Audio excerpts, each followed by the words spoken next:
Hi, this is Lucio. Welcome back to Roman's Christmas. I thought I was done with this game. However, I finished the game and there's a new option that says restart. And when I highlight it, it looks a little bit hacked. I'm a little bit worried. But I guess there's nothing else to do but to check it out. So, okay. We'll load up. And I'm not sure what's going to happen actually. We'll just see what happens. Let's have a sniff around. I hadn't slept so deeply in a long time. I haven't slept well ever since that Christmas, partly because I get so many clients coming to me these days, and partly because I always remember those days when I was at the White Star Tavern. Okay, oh, when is this? When I opened my eyes, I didn't see the files I had piled on my desk. Instead, I saw the ceiling of my old room at the White Star. I clearly remembered that I'd finished 2 cases yesterday, then just opened the files of the St. Isaac's Cathedral case before I dozed off. Why did I wake up here of all places? I should get up and see what's going on. I lifted the quilt and sat up from the bed. Okay, so shall we go for an explore? Let's go downstairs. Everyone here. All these people, some of whom survived, most of them didn't. Okay, let's have a chat. Anzox, what's up? I sat beside Anzox. What's wrong? Are you in trouble? Yeah, a lot. What's the date today? I'm not sure. Are you okay? Did you hit your head or something? No, I just woke up and I'm a little bit confused. Don't keep me guessing. It's Christmas Eve. I really don't know how you can forget that. Okay, let's talk about Elegant. What do you think about her? I remember asking this question before. Well, she doesn't seem fond of idle chit-chat. And since when do nuns show up in taverns? Maybe she's looking for wayward souls to shame or something. The same answer. Maybe Tarzan asked her to come over and sing Christmas carols. Totally. Ask Anzox to leave. Do you have any plans for Christmas? I will. I'm going to stay here. Anyway, Tarzan and I are still friends. Every other tavern over would think I'm trying to be a mooch and run me off. I don't think I can persuade him to leave before the murders. So, maybe we can change fate. You're welcome to take a seat and have a drink with me. Okay, let's talk to Peter. I sat across from Peter. Peter looked up at me. Roman, do you think there's such a thing as true fairness? Excuse me, I'm just a bit confused about what's going on. So these conversations are absolutely reminiscent of what happened in Chapter 1 of the game. However, Roman remembers it all. What's going on is that carnivores oppress herbivores by their status. Okay. Ionis, is he gonna listen? Careful with my shoulder. Ionis, half standing, slowly pulled his hand back and scratched his head embarrassedly. Oh, sorry, old habits.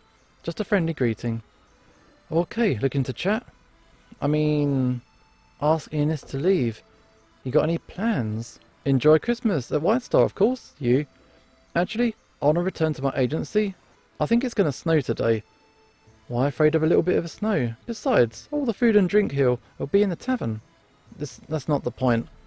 What, you think it's going to be like one of those detective stories? A bunch of murders in a tavern during a blizzard or something like that?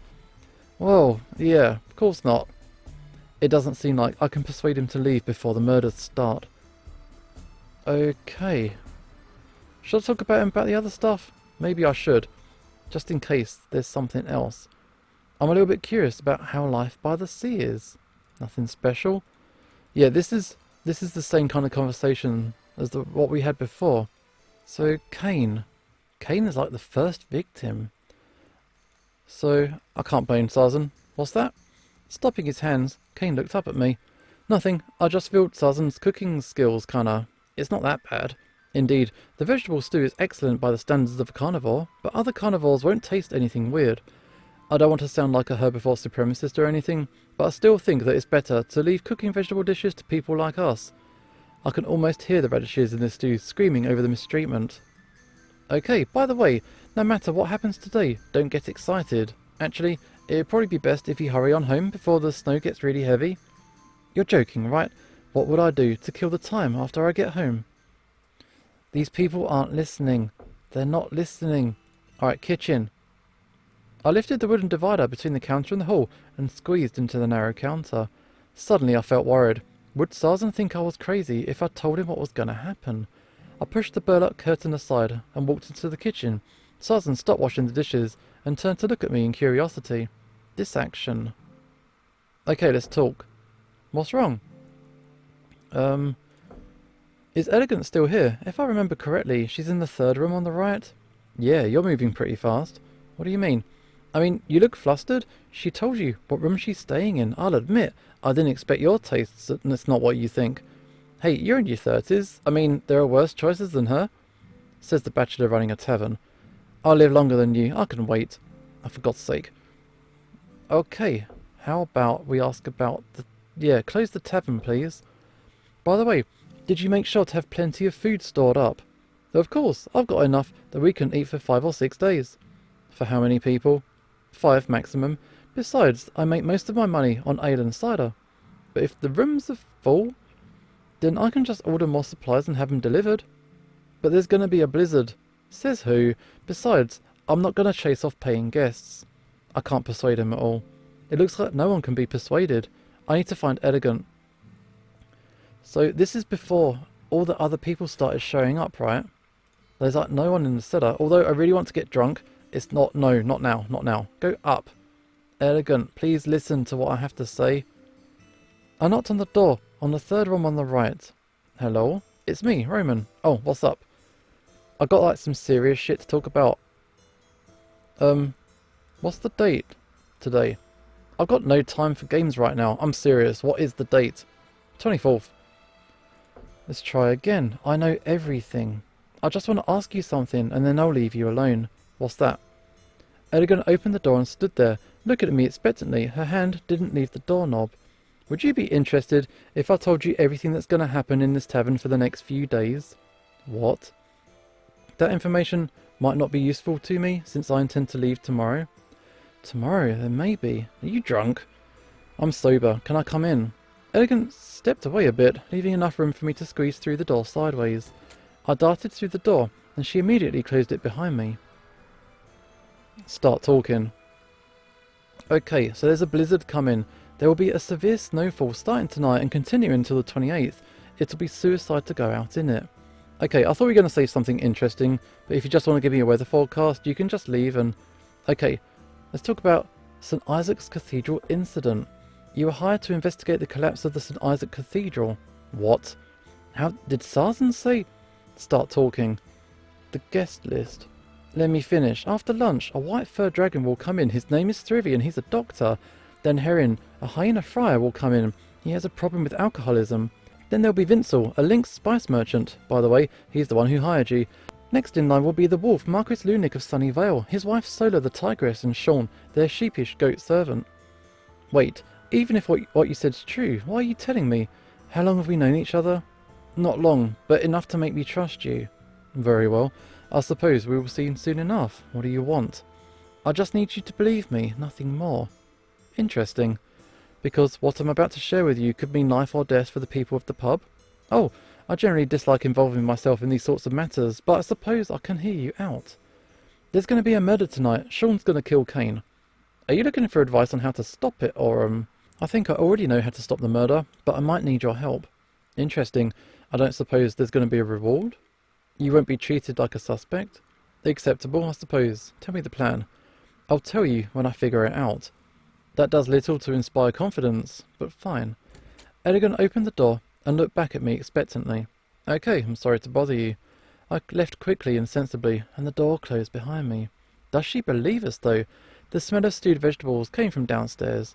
I used to deeply hope that I could go back to this Christmas, but now it seems that I certainly have, and I forgot that I had to eat vegetarian food.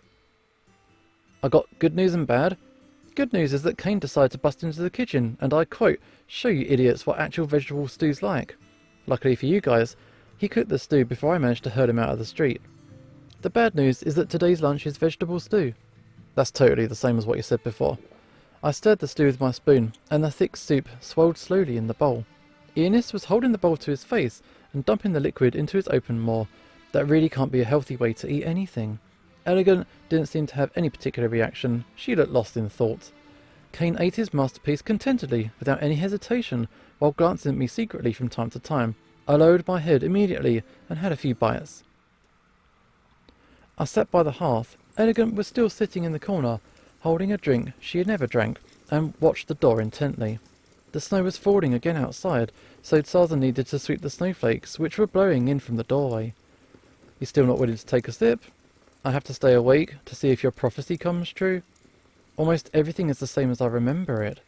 The wind, heavy with floating snow, tapped the wooden door enough that a band of sunlight could shine through the gap and across the wall. Suddenly the door swings open. There he is! It's so cold! Can I get something to warm me up, please?" Thrivy had arrived, as promised. Elegant looked at me and shrugged. "What's the child doing here in the snow like this? Whoa, hurry up, boy. Come in, have a rest." "Don't call me boy. Why would the child be carrying this?" He produced a medical license from his pocket and brandished it up to Tarzan like a dagger. Tarzan frowned as he read it. "Oh, my apologies, Master Doctor. Please forgive my rudeness. The last thing I need is to freeze to death before I can get back to my clinic. I'll just be waiting for the snow to calm down." "Of course. Warm yourself by the fire and I'll carry your things." Tarzan tried to lift the suitcase, then let out a laboured groan as he shifted it. What in God's name? Heavy bag. The dragon took off his thick and heavy coat, climbed onto the chair opposite me, and reclined with a sigh full of contentment. "Greetings, I'm Thrivy, a physician by trade." He rose slightly and stretched out his right hand, and I returned the handshake. "My pleasure, I'm Roman." "Now then, where in blazes am I? I never passed by here." "The only reason I managed to spot this place was the lamp." "This is the White Star Tavern." Thrivy continued to look at me with confusion. "Villa District. Oh my word. Well, I hadn't expected to get quite so lost."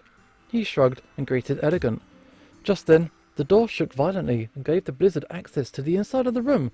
The falling snowflakes flew up and down with the invading storm. At the same time, someone cursed loudly in the cellar. "Mind your language, there's a kid. I'm not a child, stop it."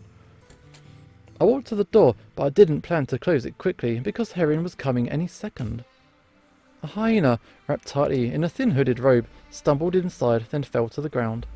Is this a tavern? Please, I humbly ask for shelter and a warm hearth. Can I stay?" "I'm not the boss. I can't call the shots here." "Perhaps the owner will show kindness and not hurl me into the street. Maybe we should send him back, and that will stop a lot of the issue here." He took off the robe on the back of a chair, then kicked back and leaned heavily. The partially suspended chair groaned under the pressure. "Sorry to keep you waiting. Oh, you going so soon, Doctor?" Tarzan stood in the doorway to the cellar with mugs of ale in his hands as Thrivy was getting up from the chair. "I'm not feeling well. I just want to rest somewhere. Do you have an available room?" I now know why Thrivy feels uncomfortable, because Heron was his buddy from back in the day. Let me think. I haven't cleaned the other rooms yet, otherwise I can offer the space I have in the attic.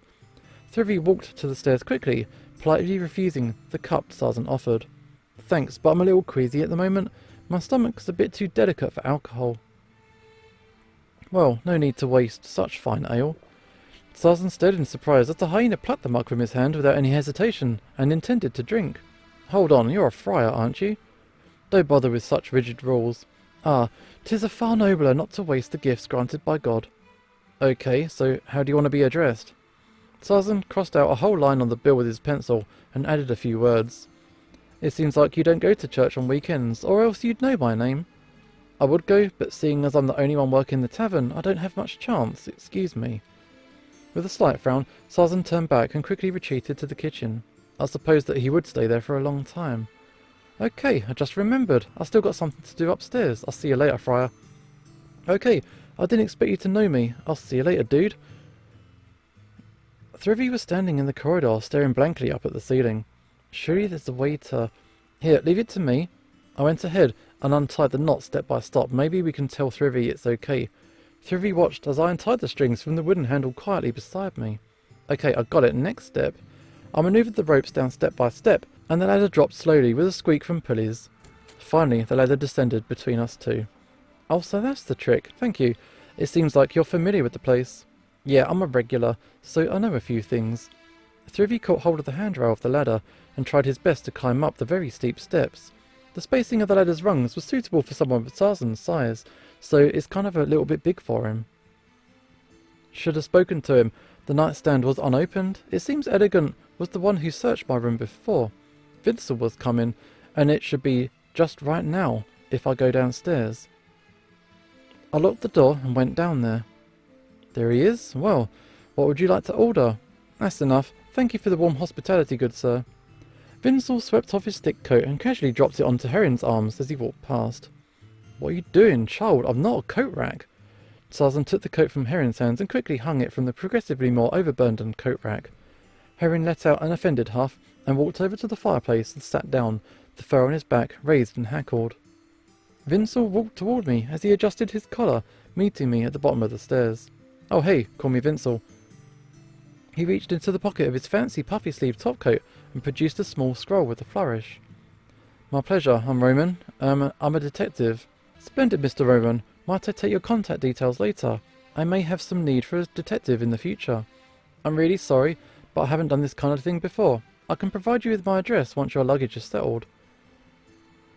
I stepped aside to let Vincel go upstairs, and Sarzan followed him up with his luggage. People nowadays. Heron was muttering to himself as he turned to me. "That's fine. What kind of road to redemption doesn't have a few thorns, right?" "What?" Heron's words stuck in the throat at the sight of Sarzan coming downstairs. "I'll prepare dinner. Feel free to chat." I immediately got up and went to Vincel's room to leave my address. Okay, Vincel stood at the door of his room. "I don't suppose it's a coincidence that your room's next to mine, Mr. Vincel. I thought you'd be staying at the suite at the end of the corridor." "The rooms are all the same, my good wolf. It's not as though I have much in the way of luggage." He stepped over to the doorway and leaned on it, motioning me over with a constant mild smile. "Here you are, just write it here." I accepted the sharpened quill and jotted down the address of my office on the paper that he gave me. He tucked the paper into the pocket where he put the scroll and gave me a finger wave goodbye. "Okay, it's snowing heavily out there now." Kane tightened the lock and dusted off his hands. "You're bloody lucky it's a holiday, so I don't need to be hurrying to go back." Okay, so a lot of this is very similar to Chapter 1, but we're just waiting for the moment where there might be an opportunity to change the situation, and I think it's going to happen once Sean shows up. Why not stand here until the snow's lighter? Just think of it as being on a case with me. Bugger off, as if anyone's going to accompany you. I told you not to come in when I have my door locked at night. Ah, don't be rude about it. You'll want to talk. You forgot to buy my drink after that case I helped you with. I'll treat you then. I'm guessing you prefer an ale? Well, yeah, sounds good. Who's going to treat someone to ale? Ernest emerged from the door at the end of the corridor. Are you up to your gills in coins? How come you can pay for the corner suite? Well, you only pay if you stay the night. Oh, that explains a lot. As Kane and Ernest went down the steps together, Elegant turned sideways and stood by them before walking toward me. Do you believe me now? I do. How can I help? I need you to swipe Kane's room key from Sarzan's keychain. I don't know if Kane's going to lock the door, but I need to make sure.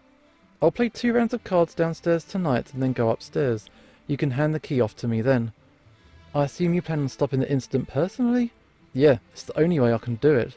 Well, we went down the stairs one after the other, so yeah, for anyone who's forgotten, Sean and Kane are going to have an argument and Sean is going to stab Kane and kill him. And then as a consequence of that, later on when Sean's found guilty, he then kills himself too. When we came downstairs, Sarzan seems to have finished his quarrel with Heron. Bon appetit. Sarzan set 2 bowls of carrot stew in front of me and Elegant. Night fell. The snow was still falling, and there were no pedestrians in the street anymore. Even the light in the windows of the houses in the distance was sporadic. Looks like we have to stay the night. Do I got time to change to a smaller room so I can save some money? Maybe don't drink? Do you know 2 places without ale? Jail and hell. And that's why I come to the tavern. It's the furthest place from both. Ernest took the seat at the bar and moved to scratch the countertop. The change is okay. In this kind of weather, every guest counts. Sarzan slid a mug to Ernest across the counter. Drink up, but scratch my bar, and I'm going to take it out of your hide. Knock. Hello? A muffled voice came from behind the door. We know it's Sean. Anybody there? Continual knocks came through the snow-buried door, attracting everyone's attention. The snow was piled up as high as my hips, but I knew who would be knocking at this time of night. Everyone kept silent. Ernest moved in front of the candle to hide it. Please, our carriage is stuck in the snow. Sean was here, right on time. How many of you are there? Sarzan opened the partition and squeezed himself out from behind the counter. He kept his left hand concealed in his coat. 3, please. We've got money. We just need somewhere to pass the night. I can only see 1. Sarzan grimaced, then cracked the door open to peek out. My master and mistress are still in the carriage. Come on in then. Sarzan pushed the door wider, allowing a thin figure to stagger inside with a gust of snow. Thank God, the wheels are stuck in the snow and our horses panicked and broke their legs. If we hadn't seen the light of the tavern, I don't know what we would have done. Thank me later. I'll go rescue the other two. I'll give you a hand. Off they go. Sarzan and Ines took their coats and went out of the door, although Ines' coat didn't seem to fit him, or it's because he's stolen mine. Okay, is there anywhere I can warm myself? Sean patted the snow off his coat and shuffled over to the fireplace. Okay, I'm surprised you made it this far, with the way you are shivering. It's too cold for being near the capital. Ridiculous. By the way, I'm Sean. I'm Roman. Nice to meet you. I didn't reach out this time. The door swung open heavily as Sarzan guided two people wrapped with thick cloaks inside. He left them by the fireplace to pour ale for them. There they go. Here you are. Drink it to warm yourselves. Ines carried the luggage in and returned his overly tight coat back to the coat rack, which I then remembered was mine. I'll admit, I doubt my place will meet your usual standards. Any port in a storm, as they say. Merci beaucoup. Just take it easy. I'll try to accommodate you as best I can. What are your names? Lunik, Marcus Lunik Harlock, and this is my wife, Sola. A familiar, amber-eyed and grey-furred wolf emerged from underneath his cloak. Snow clung to his messy but glossy fur as he dusted himself off and glanced at me. He turned back to take off his wife's cloak before handing both to his servant Goat. Sean caught the two cloaks and stood aside like a living coat rack. Your room is ready. It's not exactly a suite in the capital, but it's clean and it's tidy. Thank you. I simply must get out of these shoes. Sean, I think the glue of my heels came loose from the snow melt. Sarzan walked ahead, with a suitcase in each hand and a candle held by his tail. The Marquis and Marquise followed him up. Kane watched them go upstairs, from his seat to the counter, fiddling with his pendant. This is the turning point. Almost time. Sarzan came back downstairs. Is there anyone here who doesn't have a room? Oh, you mean me? Oh, forgive me, Father. Well, we got a nice big room left over for the Marquis's servant. Heron's pout was so intense it was almost audible. As I'm sure you know, the warriors of God must keep away from worldly pleasure which weakens them. That includes staying overnight in the inn's big suite. Well, I suppose that is indeed the case. So, I think it's okay. Vincel and Thrivy came downstairs one after the other. Thrivy walked straight to the counter, took a seat beside Kane and Ines, and started reading his book like he was in his own little world. Kane had plucked the pendant off his neck and strode upstairs. The pendant swung about, the string of it twined between his index finger and thumb. I do say, it's gotten much more lively, hasn't it? We don't usually have a packed house this late. Anyone care for a game? Sarzan took a length of blue flannel from under the counter and spread it on the table. If you have any objections to gambling, you can go upstairs and play by yourselves.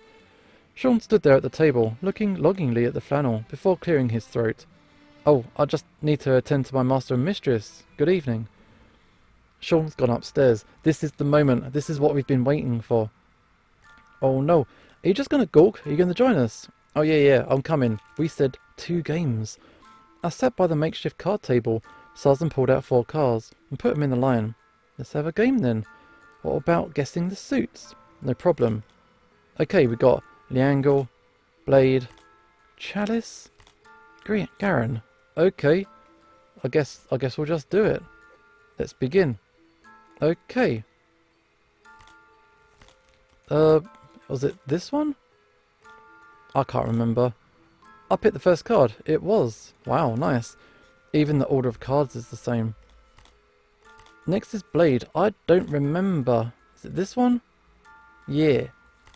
I picked the second card and it turned out to be Blade. Wow, congratulations. Also, the round 2.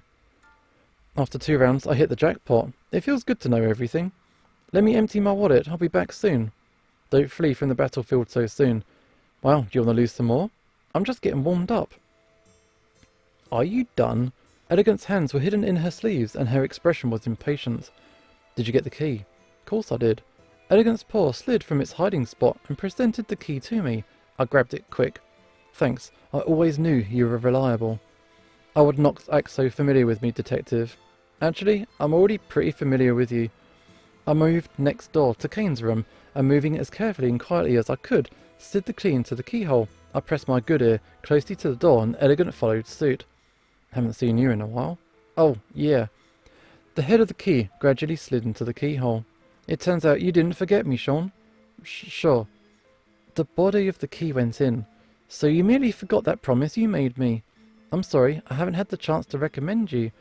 The key started clicking through the cylinder. and I slowed down, trying to keep them from rubbing. No chance at all. Being the Marcus's valet didn't bring you even a single chance to even mention my name? Fully in. Sorry. I pressed my shoulder against the door, unlocked the door and stormed into the room. Yo. Roman. Don't come near me. Kane was holding the mug in one hand and the candlestick in the other, about to hurl them to the ground. Sean was curled up in the corner of the room, desperately trying to dig something out of his pocket. Before Kane could move, I grabbed his wrists and slowly pulled them down. Both of you calm down. If you're going to talk like civilized people, Sean. I tightened my grip on Kane's wrist and slowly maneuvered him to sit on the bed. I'm sorry, I couldn't get the job for you, but I really tried to convince him. Honestly, I shouldn't have expected that you'd make me a Marcus's chef. That was just bloody wishful thinking on my end. But you could have at least written me or something. 20 years. I'm amazed I even recognise you at this point. Kane. Sean pulled his hand out from his pocket and held up a pendant. Even though the lanyard had been changed and the hole was heavily worn, the roughly polished pendant was almost perfectly matching the one that Kane was wearing.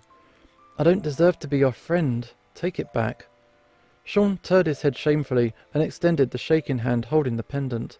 Stubborn, stupid goat. We've been friends for almost 30 years. You can't get rid of me that easily. Sean let out a bleat of surprise as Kane stood up and pulled him into a rough hug. I stepped out of the room and winked at Elegant. If you want a hug too, then prepare to be disappointed. Okay, I should go back to sleep, unless I miss my guess. It's Vincel's turn tomorrow. Vincel wants to kill Heron. I don't particularly like the idea, but if I let Vincel do what he wants, then Anzox is going to get hurt. I've got to stop Vincel and Thrivy. If I could find a way to make Heron confess his crimes and face the consequences, neither Vincel nor Thrivy would be driven to murder. If no murder cases ever happen, then there's no Night Watch, making it impossible for Lunik and Ionis to have their little lovers quarrel. Though I can't stop Lunik from cheating on Stella in the future, I can at least save Ionis. There's only so much one detective can do. I locked the door, hid the key under the pillow, and blew out the candles and went to sleep. Oh wow, this is a whole side story I was not expecting, but this is fun. Okay, we're going to try again in the next episode. This is Usho signing off, and hopefully I will see you next time.